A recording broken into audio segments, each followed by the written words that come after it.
When this man is ruling the entire world, basically he will command that everyone receive what's called the mark of the beast. Who's ever heard of the mark of the beast? And the mark of the beast is going to be something, the Bible says, in your right hand or in your forehead, and that no one will be able to buy or sell without having this mark.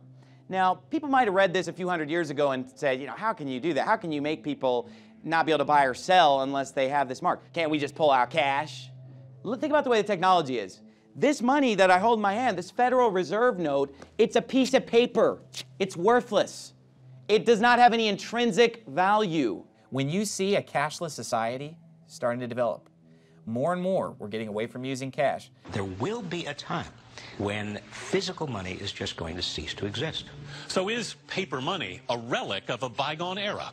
95% of the transactions in America or more now have nothing to do with physical pieces of paper or coins. Have you ever wondered if one day cold, hard cash will simply cease to exist? It's a reality that some say that we should accept. Greenbacks and coins have become an inconvenience. The principle is that we have to move this economy from a cash-based economy to a cashless economy. This involves the banks, it involves the telecoms companies, it involves providers of ATMs and POSs, it involves a cultural change. Just what do you call money these days? Is it a handful of coins and notes, or are cards taking over? And are some forms of money coming to the end of their lives, like the check? Suppose every store in your town said, hey, we're not taking cash anymore. Well, suppose they said, hey, we're not even going to take checks or credit cards because there's too much fraud, too many stolen credit cards, too many bounce checks. It has to be electronic transaction. Because let's face it, the paper money's not really worth anything anyway. It's a piece of paper. Might as well be monopoly money. It's not gold, it's not silver, it has no intrinsic value. So first, they've gotten us used to using pieces of paper that are worthless as money. Today, I can exchange that piece of paper for goods and services. But if somebody said tomorrow, that money's not worth anything, it wouldn't be worth anything. Because you remember the Confederate States of America? Remember the Confederate money?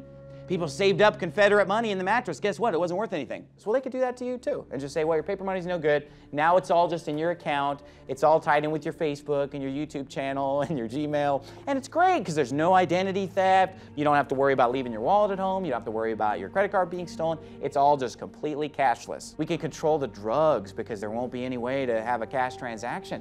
It's to prevent crime. It's sci-fi technology that's about to enter the checkout lane, all in the name of speed and convenience. You'll be able to buy anything from bread to beer if you agree to give the store your ultimate identity. It scares the heck out of me. Once you have your groceries scanned, now what do?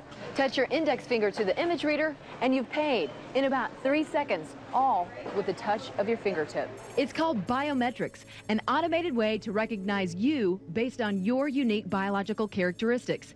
Do not be sold on this because of a convenience. Today it's a fingerprint, tomorrow a microchip.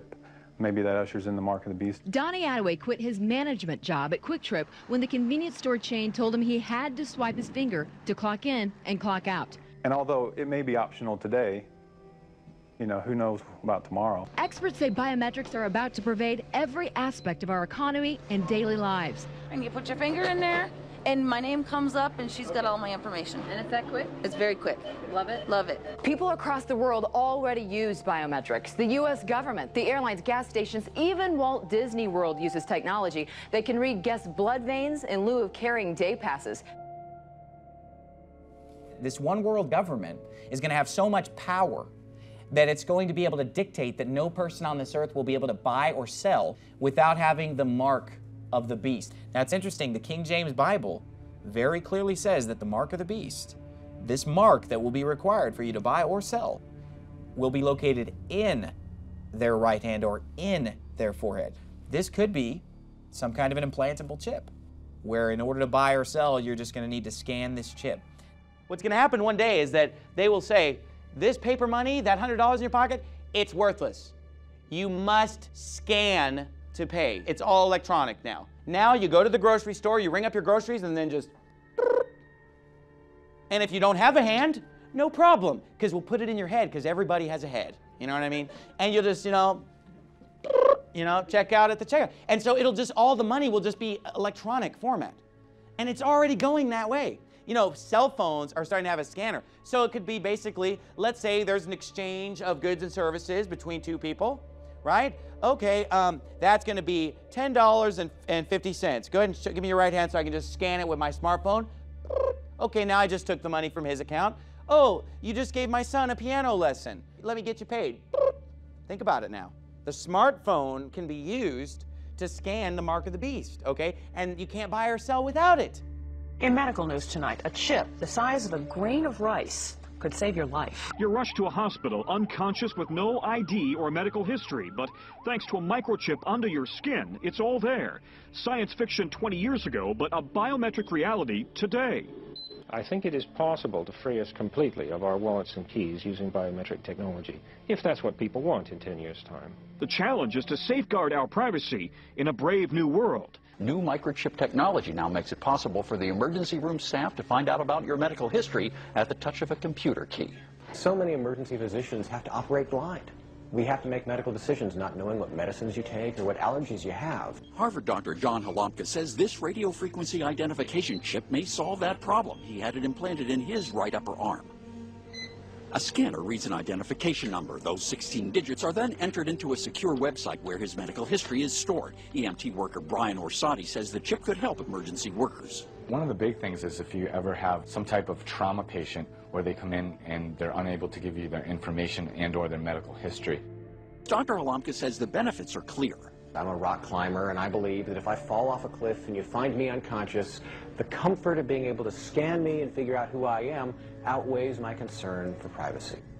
The chip is encased in unbreakable glass and is about the size of a grain of rice. The procedure is done with anesthesia and is relatively pain-free. It's like putting a knitting needle under your skin. But in this case, he says getting something under your skin is a good thing. It starts like this. Here's his cat. 5 years later, we found out she's back. Then somebody said, well, you know, if it's good enough for a cat, Suki, I've got mom and dad at home, and dad kind of wanders off sometimes, and maybe we could put in a microchip with his medical records in case something ever happens. Sounds good. And then somebody says, well, if it's good enough for my cat, good enough for grandma and grandpa, what about my baby? No more Amber Alerts. Never having to worry about that fear of an abducted child. And then we say, well, you know what? Maybe we should have them. And on that chip, we're going to have everything. Credit cards, driver's license. Think about it, Metro card. No more wallets. Think about this. You don't carry keys anymore. So the question I want everybody at home to ask is that a good idea? Because that's where we're going next. It's too sci-fi for me, I'm telling you that. It's here. Much. I know it's here with pets and in a limited basis, but for humans but your and child.